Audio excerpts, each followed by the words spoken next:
Chapter 6, The Race. Now there began a desperate race, the machines against the foxes. In the beginning, the hill looked like this. And after about an hour, as the machines bit away more and more soil from the hilltop, it looked like this. Sometimes the foxes would gain a little ground and the clanking noises would grow fainter. And Mr. Fox would say, "We're going to make it, I'm sure we are." But then a few moments later, the machines would come back at them, and the crunch of the mighty shovels would get louder and louder.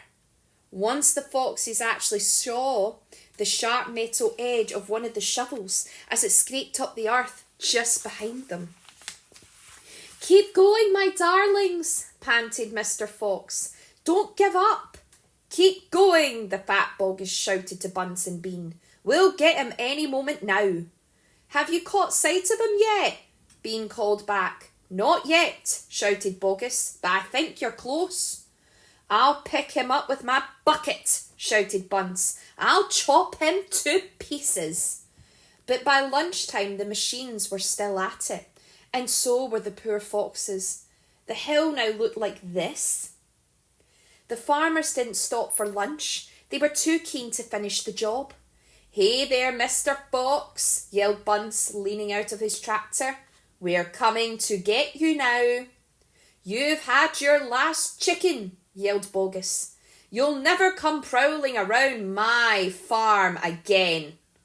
A sort of madness had taken hold of the three men.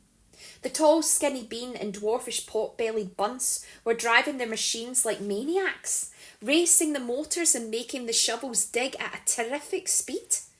The fat Boggis was hopping about like a dervish and shouting, "Faster and faster!" By 5 o'clock in the afternoon, this is what happened to the hill. The hole the machines had dug was like the crater of a volcano. It was such an extraordinary sight that crowds of people came rushing out from the surrounding villages to have a look. They stood on the edge of the crater and stared down at Boggis, Bunce and Bean. "Hey there, Boggis, what's going on?" "We're after a fox." "You must be mad." The people jeered and laughed, but this only made the three farmers more furious and more obstinate and more determined than ever not to give up until they had caught the fox.